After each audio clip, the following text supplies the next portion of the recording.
প্রিয় শিক্ষার্থী আসসালামু আলাইকুম। 2024 সালে এইচএসসি পরীক্ষার্থীদের ইংলিশ সেকেন্ড পেপার অ্যাপ্লিকেশন অথবা ইমেল আসতে পারে। তো ইমেল একটা দিয়ে হাজার হাজার ইমেল লেখা যাবে, সেই সিস্টেমটা তোমাদের সামনে নিয়ে চলে এসেছি। একটা অ্যাপ্লিকেশন দিয়ে যেমন আমি হাজার হাজার অ্যাপ্লিকেশন লেখা যায়, সেই সিস্টেমটা দিয়ে দিয়েছি অলরেডি। আর এখন আমরা দেবো হচ্ছে একটা দিয়ে হাজার হাজার ইমেল লেখা যাবে, সেই সিস্টেমটা দেবো। খুবই পারফেক্ট একটা ইমেল তৈরি করা হয়েছে। এটা খুবই বেস্ট এবং সবচেয়ে ভালো হবে। সে ইমেলটা দেখে নাও কোন সিস্টেমে লিখবো, কেমন করে লিখবো সেই বিষয়। তো এখানে তোমাদের ফর্ম দেয়া আছে। একটা দিয়ে যেহেতু হাজার হাজার লেখা যাবে, তাহলে অবশ্যই তোমাদের ভালো করে মনোযোগ সহকারে সেই ভিডিওটা A to Z দেখে বুঝে নিতে হবে যে কেমন করে কোন সিস্টেমে লিখতে হবে। এখানে ফর্ম দিতে হবে আর এখানে টু। তো ফর্ম বলতে যার কাছ থেকে ইমেলটা যাচ্ছে, তো এখানে একটা ইমেল দিতে হবে। আমি দিচ্ছি people345@gmail.com। তোমরা ইচ্ছা মতো অ্যাজ ইউর উইচ যে কোনো ইমেল দিতে পারবা। এফটা বড় হাতে দেবো, কোলন দেবো, কিন্তু মেইল যখন আমরা দেব, তো এই মেইলের প্রথম অক্ষরটা সবসময় ছোট হাতের অক্ষর দিয়ে দিতে হবে। এরা এই মেইলটা দিতে পারো অথবা যে কোনো ইমেল তোমরা দিতে পারো, জিমেইল। তারপর টু, যার কাছে পাঠানো হচ্ছে তার মেইল বা জিমেইল। এই জিমেইলটা আমি দিই সমীর484@gmail.com। তো তোমাদের ইচ্ছা মতো যে কোনো একটা জিমেইল দিয়ে দিতে পারো। এখানে প্রশ্নে কখনো মেইল বা জিমেইল কখনো থাকবে না, জিমেইল গুলো কোশ্চেন পেপারে কখনো থাকবে না, ইচ্ছা মতো জিমেইল দিতে পারবা। আর সেন্ড মানে পাঠানো হয়, যখন জিমেইল বা মেইলটা পাঠানো হয় তখন সেটা দেওয়া হয়েছে। আমি মন করো পাঠাইছি হচ্ছে স্যাটারডে 21 ফেব্রুয়ারি, মানে শনিবারে 21শে ফেব্রুয়ারি 2014, মানে 24 সালে 21শে ফেব্রুয়ারি শনিবারে কয়টার দিকে, রাত 11টার দিকে আমি মেলটা পাঠাই। সেন্ট মানে পাঠানো। তো এইখানে তোমাদের ইচ্ছা মতো একটা ইয়ে দিয়ে দিবা। এখানে প্রশ্নে কোনো ডেট তারিখ বা সময় কিচ্ছু থাকবে না, প্রশ্নে তোমাদের ইচ্ছা মতো এটা দিতে পারবা। তো আমি দিই স্যাটারডে কমা দিয়েছি, তারপর 21 ফেব্রুয়ারি কমা 24, তারপরে সেমিকলন অথবা কমা দিতে পারো। এই যে 11 PM, মানে রাত 11টা। এখানে তোমাদের অবশ্যই সাবজেক্ট দিতে হবে। সাবজেক্টটা কি থাকবে, কোন বিষয় সাবজেক্ট তোমাদের আসবে, সেই বিষয়টা এখানে তোমাদের লিখতে হবে। অবশ্যই বিষয়, যে বিষয় পরীক্ষা আসবে সেই বিষয়টা তোমাদের অবশ্যই সাবজেক্ট এখানে লিখতে হবে। তো কি বিষয় আসবে তোমাদের একটা দেখাই। নাও রাইট অ্যান ইমেল, এখন একটা মেইল লেখো টু ইয়ার ফ্রেন্ড, তোমার বন্ধুর কাছে বা বান্ধবীর কাছে, about preparation for the HSC exam. তো এইচএসসি এক্সাম বিষয় বা পরীক্ষা প্রস্তুতিটা কেমন এইচএসসি এক্সামের, সেই বিষয়ে তোমাদের একটা ইমেল করতে বলেছে। তো এইখানে দেখো, যদি ডিরেক্টলি এইভাবে চলে আসে তাহলে ইচ্ছা মতো কোনো নাম টাম নেই, কোনো সমস্যা নেই, যার যেখানে নাম দিতে পারো। বাট যদি মেইলে বিভিন্ন রকম ভাবে ঠিকানা অথবা নাম, কে কার কাছে মেইল পাঠাচ্ছে, কিভাবে পাঠাচ্ছে, সবকিছু যে ডিটেলস থাকে সে প্রশ্ন দেখে দিতে হবে। আর প্রশ্ন যদি এমন সিম্পল ভাবে দেওয়া দেয় তাহলে তোমাদের নাম টাম বা অন্য কিছু নিয়ে কোনো প্রবলেম নেই। তাহলে তোমাদের এখানে সাবজেক্টটা অবশ্যই খুঁজে নিতে হবে কি বিষয় লিখতে বলেছে। এখানে বলেছে preparation for the HSC exam, তার মানে এইচএসসি পরীক্ষার প্রস্তুতি বিষয় নিয়ে তোমার সাথে বা তোমার ইমেল পাঠাতে বলেছে তোমার বন্ধুর কাছে। তাহলে এখানে আমাদের সাবজেক্টটা কোন বিষয় লিখতে বলেছে, preparation for the HSC exam. আর সাবজেক্ট খোঁজার উপায় আছে, হয় অ্যাবাউট এর পরে, নাই ফর এর পরে, অথবা অফ এর পরে বেশিরভাগ ক্ষেত্রে সাবজেক্ট থাকে। আমাদের সাবজেক্ট হচ্ছে প্রিপারেশন ফর দ্য এইচএসসি। এখানে আমি সাবজেক্টে কি লিখবো, preparation for the HSC exam, এটা লিখে নেব। তাহলে এখানে আমি লিখবো preparation for the HSC exam, এটা সম্পূর্ণ লিখে নেব। এবার এখানে বলা হয়েছে মাই ডিয়ার ফ্রেন্ড অথবা ফাদার অথবা ব্রাদার অথবা সিস্টার অথবা সন, এখানে কি বসবে।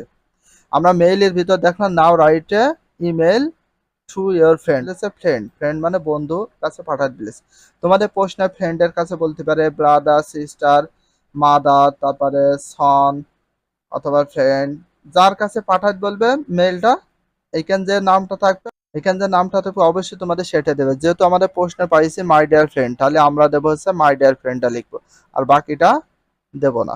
তো মাই ডিয়ার ফ্রেন্ড, তো এখানে একটা নাম দেবো। তো তোমার ফ্রেন্ডের নামটা তো দেওয়া লাগবে। তো এখানে মাই ডিয়ার ফ্রেন্ডের পরে একটা কমা দেবো, দিয়ে নামটা লিখবো। মনে করো আমার বন্ধুর কাছে একটা চিঠি লিখবো, নাম হচ্ছে দিলাম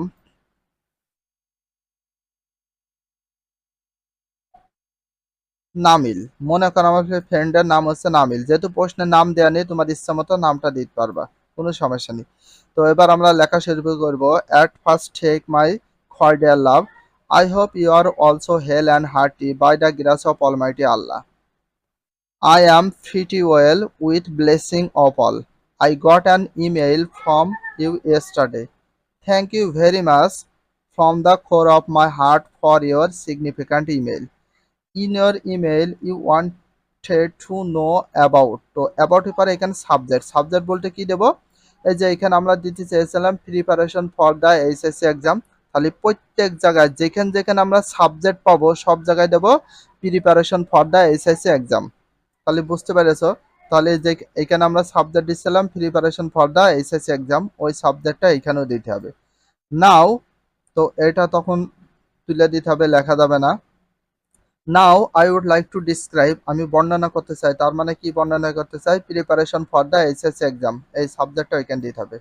দেওয়ার পরে এখানে একটা ফুল স্টপ দেওয়ার পরে ইট ইজ দিয়ে আবার ওই সাবজেক্টটাই দিতে হবে, যে ওইখানে যে সাবজেক্ট ছিল ওই সাবজেক্টটাই, preparation for the HSC exam. That is truly matter very confuse but I can aid you are saying you a little bit. I am very glad অথবা শক। তো এখানে কোনটা ব্যবহার করবে, অবলিক দেওয়া আছে।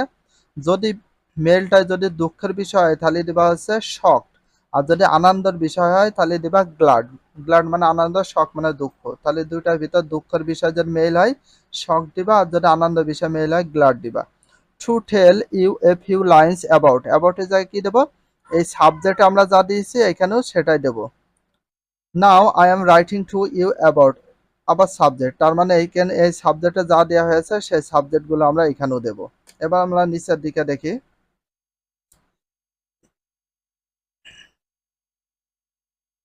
That's all for now.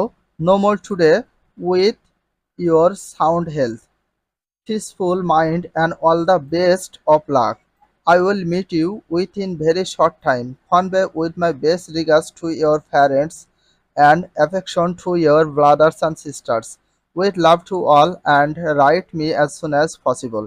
তো এটা আমরা মেলটা লিখলাম, লেখার পরে এবার লিখবো ইওর লাভিং ফ্রেন্ড দেবো না ফাদার দেবো না ব্রাদার দেবো সিস্টার না সন।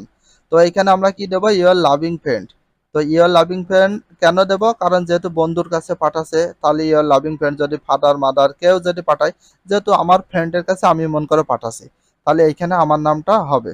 তাহলে মনে করো আমি পাঠাছি, তাহলে আমার নামটা দিলাম বিপুল, এইখানে নামটা দিয়ে দেবো, এগুলো কেটে দিয়ে। তো এইভাবে আমরা মেইলটা লিখতে পারি। একটা দিয়ে হাজার হাজার মেইল কিন্তু রাইটিং করা যায়, সেটা দেখে দিয়েছি। অনেকে বলতে পারে যে আমরা এখানে কার নাম দেব, প্রশ্ন যদি আসে। এখন প্রশ্ন হচ্ছে যে মেইলটা লেখছে তার নামটা যাবে হচ্ছে নিচে, যে মেইলটা লেখছে তার নামটা দিবা নিচে, এবং যে যার কাছে মেইলটা পাঠানো হচ্ছে তার নামটা দিবা উপরে। আর সাপোজে যার নাম থাকবে তার নামটা নিচে, সাপোজে যে থাকে কারণ সেই মেইলটা লেখে, এই জন্য তার নাম দিবা নিচে। যার কাছে মেইলটা পাঠানো হচ্ছে তার নামটা দিবা মাই ডিয়ার ফ্রেন্ড। এখন মেইলে অনেকে কনফিউশন থাকে কার মেইল কোনটায় দেব। তো যে মেইলটা লেখছে তার নাম দেব ফর্মে, যার যে মেইলটা লেখছে তার নামটা যাবে নিচে। আবার যে মেইলটা যার নাম সাপোজে থাকবে তার নামটা নিচে, যার নাম সাপোজে থাকবে তার নামটা হচ্ছে ফর্মে, আর যার কাছে পাঠানো হচ্ছে তার নাম মাই ডিয়ার এর কাছে আর টু এর কাছে যাবে। এটা হচ্ছে মেইল লেখার সিস্টেম, এবং একটা দিয়ে হাজার হাজার মেইল রাইটিং করা যাবে। মেইলটা তোমাদের যদি ভালো লাগে অবশ্যই চ্যানেল হলে সাবস্ক্রাইব করে দিও, অ্যান্ড পেজ হলে ফলো করে দিও। মানে একটা দিয়ে হাজার হাজার মেইল লেখা যাবে, খুবই পারফেক্ট ভাবে মেইলটা তৈরি করা হয়েছে। তোমরা এই সিস্টেমে মেইলটা লিখতে পারো।